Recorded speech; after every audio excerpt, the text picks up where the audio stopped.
আমার বাবারা মোট 4 ভাই। ঘটনার সূত্রপাত ঘটে আজ থেকে 10 বছর আগে। এশার আজানের আগে আগে আমার মেজো চাচার বাসায় হঠাৎ একটি কুকুর প্রবেশ করে।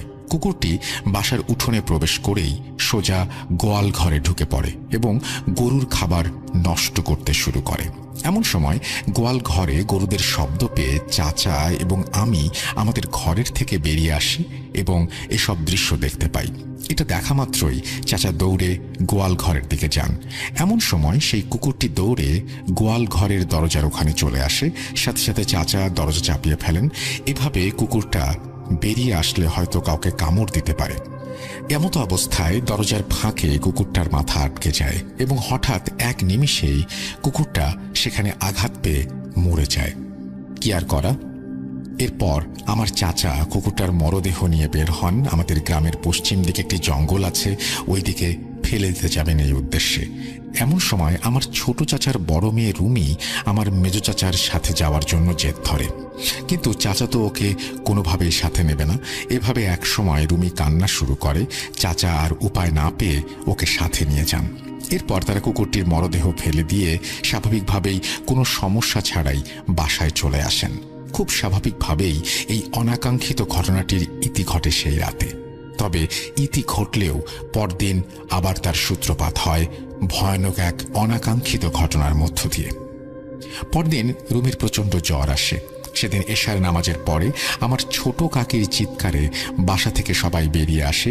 কি হয়েছে জিজ্ঞেস করতে কাকি বলে ওঠেন, রুমি হঠাৎ করে খুব অস্বাভাবিক আচরণ শুরু করেছে। ও শুধু দৌড়ে ঘর থেকে বেরিয়ে যেতে চাচ্ছে আর শুধু বলছে, আমার বাসস্থান এখানে না, আমি এখানে থাকবো না, আমাকে জঙ্গলে যেতে হবে, ওরা আমাকে ডাকছে, ওরা আমাকে নিয়ে যেতে এসেছে। আমি রুমিকে আটকাতে না পেরে চিৎকার দিয়েছি এবং রুমিকে ঘরে আটকে রেখে বাইরে এসেছি। কাকের মুখে এসব কথা শুনে চাচা এবং আমি দৌড়ে রুমির ঘরে চলে যাই। দরজা খুলতেই রুমি দৌড়ে বেরিয়ে যেতে শুরু করে। আমি এবং চাচা মিলে ওকে পেছন থেকে ধরে ফেলি, কিন্তু কোনোভাবেই ওকে ধরে রাখতে পারছিলাম না। আমরা 12-13 বছরের বাচ্চা, গায়ে এমন অস্বাভাবিক শক্তি দেখে আমরা সবাই বুঝে যাই অনেক খারাপ কিছু একটা হচ্ছে রুমির সাথে। এরপর কোনো রকমে রুমিকে আমরা ঘরে নিয়ে যাই এবং খাটের সাথে বেঁধে রাখি। এমন সময় রুমি হঠাৎ করেই অজ্ঞান হয়ে যায়। রুমির এমন আচরণ দেখে আমি সাথে সাথেই আমাদের পাশের বাসার একজন দাদু, ওনার নাম হচ্ছে নেফাতুল্লাহ শাহ, তাকে ডেকে নিয়ে আসি। তিনি ভালো ঝাড়ফুঁক এবং রুকাইয়ার কাজ জানতেন। নেফাতুল্লাহ দাদুকে নিয়ে আমি রুমির ঘরে প্রবেশ করতেই রুমির জ্ঞান ফিরে আসে। দাদুকে দেখে রুমি তাচ্ছিল্যের হাসি হাসতে শুরু করে এবং ভারী গলায় বলতে শুরু করে, তোরা ওকে নিয়ে এসেছিস, ও আমাদের কি করবে? যা যা, ভালো কোনো হুজুর কবিরাজ ডেকে নিয়ে আয়। ওকে দেখতেও তো আমার অনেক ঘৃণা করছে। এই মেয়ে থেকে ও আমাদের ছাড়িয়ে নিতে পারবে না। যা, তুই চলে যা এখান থেকে। যেটা পারবি না শুধু শুধু সেটা নিয়ে জড়িয়ে নিজের আর নিজের পরিবারের ক্ষতি ডেকে আনিস না। দাদু রুমির মুখে সব কথা শুনে রুমির কাছে যান এবং রুমির বাম হাতের কনিষ্ঠ আঙুল চেপে ধরেন এবং বিভিন্ন দোয়া পড়ে রুমির কানের কাছে ফোঁ দিতে শুরু করেন। রুমি ছটফট করতে শুরু করে। এভাবে কিছুক্ষণের মধ্যে রুমি আবার জ্ঞান হারায়, কিন্তু তখনও দাদু দোয়া পড়া থামাননি। কিছুক্ষণ পর রুমির শরীরে ভয়ঙ্কর কম্পন শুরু হয় এবং রুমির জ্ঞান ফিরে আসে। জ্ঞান ফিরতেই দাদু রুমিকে উদ্দেশ্য করে বলেন, তোরা কতজন? এই মেয়েকে কেন কষ্ট দিচ্ছিস? দাদুর এই প্রশ্নে রুমির ভেতরে থাকা শয়তানগুলো মিশ্রিত কণ্ঠে বলতে শুরু করে, আমরা সনাতন ধর্মের 7 জন জিন। গতকাল রাতে এই মেয়ে পশ্চিম দিকের জঙ্গলে গিয়েছিল। আমাদের ছোট বোন সেই পথেই শুয়েছিল। এই মেয়ে আমার বোনের চুলে পা দিয়ে আঘাত দিয়েছে। আমাদের মেজো ভাই এই মেয়েকে দেখে অনেক পছন্দ করে ফেলেছে। আমাদের ওকে চাই। আমরা ওকে নিয়ে যাব খুব তাড়াতাড়ি। পারলে আটকাস আমাদের। এই বলে রুমির ভেতরে থাকা সেই শয়তানগুলো হাসতে শুরু করে। রুমির এমন অবস্থা দেখে দাদু বিভিন্ন সূরা পাঠ করে রুমির শরীরে ফুঁদতে শুরু করে। সাথে সাথেই রুমি এক চিৎকারে অজ্ঞান হয়ে যায়। প্রায় মিনিট 10 পর রুমির জ্ঞান ফিরে আসে। রুমির জ্ঞান ফিরে আসলে দাদু একটা গ্লাসে পানি পড়ে দেন এবং সেই পানি রুমিকে খাইয়ে দেন এবং আমাদের সকলকে উদ্দেশ্য করে বলতে শুরু করেন, ওরা খুবই প্রভাব বিস্তারকারী জিন। ওদের কাজ হাসিল না হলে ওরা মানুষের শরীরে বিভিন্ন অর্গান নষ্ট করে, মানুষকে শারীরিকভাবে কষ্ট দেয়। আপাতত সেই জিনগুলো ওর শরীর ছেড়ে গিয়েছে, কিন্তু ওরা আবার আসবে। আমার বয়স হয়ে গিয়েছে, আমি সেই জিনগুলোর সাথে লড়াই করে কুলিয়ে উঠতে পারবো না। তোমরা অন্য কোনো ভালো হুজুর কবিরাজের খোঁজ করো। আমি একটা তাবিজ দিচ্ছি, কিছুক্ষণ পর রুমির গলায় পরিয়ে দিও। এই বলে দাদু আমাদের বাসা থেকে বিদায় নেন। কিছুক্ষণ পর দাদু কল করলে আমি দাদুর বাসায় গিয়ে তাবিজটি নিয়ে আসি এবং রুমির গলায় পরিয়ে দেই। দাদুর চিকিৎসার পর রুমি একদম স্বাভাবিক হয়। পরদিন থেকে আমরা ভালো হুজুর এবং কবিরাজের খোঁজ করতে শুরু করি। খুঁজতে খুঁজতে সেদিন দুপুর নাগাদ আমরা নবাবগঞ্জ থানার একজন ভালো নামকরা কবিরাজের সন্ধান পাই। কবিরাজের খোঁজ পাওয়ার সাথে সাথেই রুমিকে চাচা এবং চাচি সেই কবিরাজের কাছে নিয়ে যান। প্রিয় লিসেনার্স, কবিরাজের কাছে রুমিকে নিয়ে যাওয়ার পর সেখানে কি কি ঘটেছিল সেসব কিছু আমি শুনেছি আমার কাকির কাছ থেকে। কাকি বলেন, রুমির বাবা আমরা দুজন মিলে রুমিকে নবাবগঞ্জের সেই কবিরাজের কাছে নিয়ে যাই। কবিরাজের ওখানে গিয়েই দেখি সেখানে লম্বা সিরিয়াল।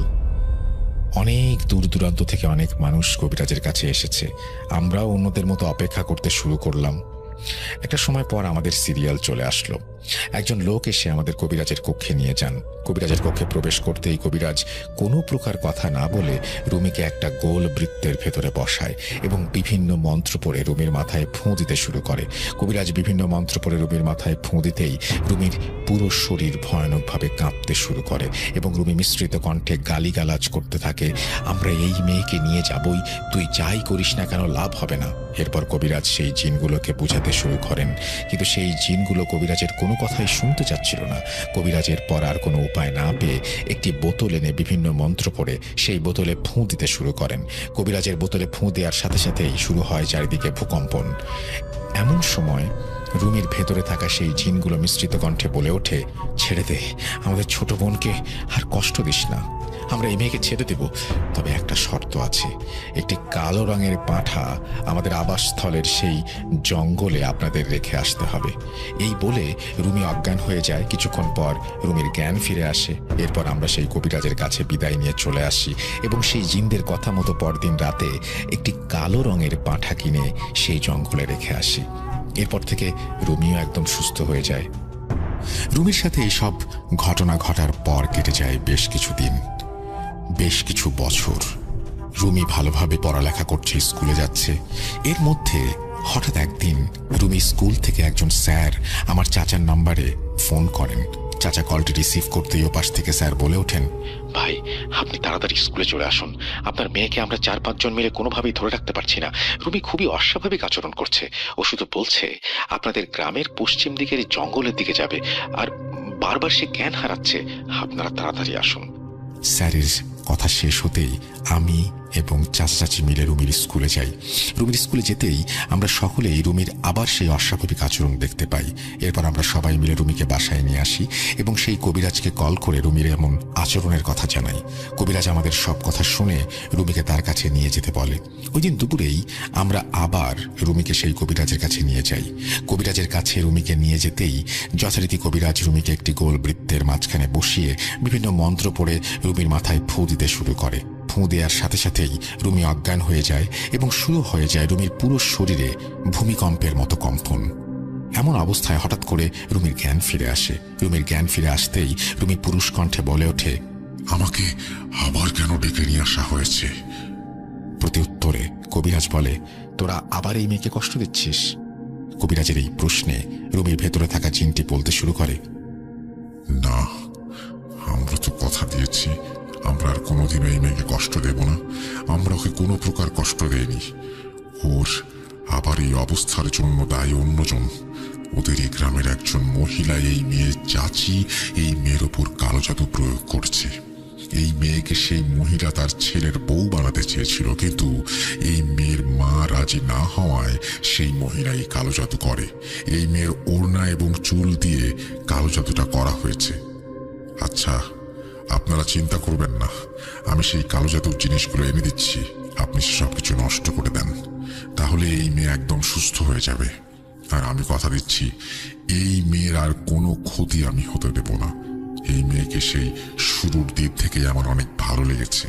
আমি দূর থেকে সব সময় এই মেয়েকে বিভিন্ন বিপদ থেকে সাহায্য করব। এই বলে রুমি আবার অজ্ঞান হয়ে যায়। এরপর কবিরাজ রুমির পুরো শরীরে বিভিন্ন মন্ত্র পড়ে ফুঁ দেন এবং বাসায় চলে যেতে বলেন আমাদের। কবিরাজের কথা মতো আমরা রুমিকে নিয়ে বাসায় চলে আসি। বাসায় আসার কিছুক্ষণ পর রুমির জ্ঞান ফিরে আসে।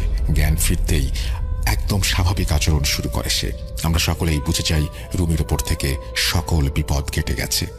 এসব ঘটনার পর থেকে এখন পর্যন্ত রুমির সাথে আর কোনো অস্বাভাবিক ঘটনা ঘটেনি।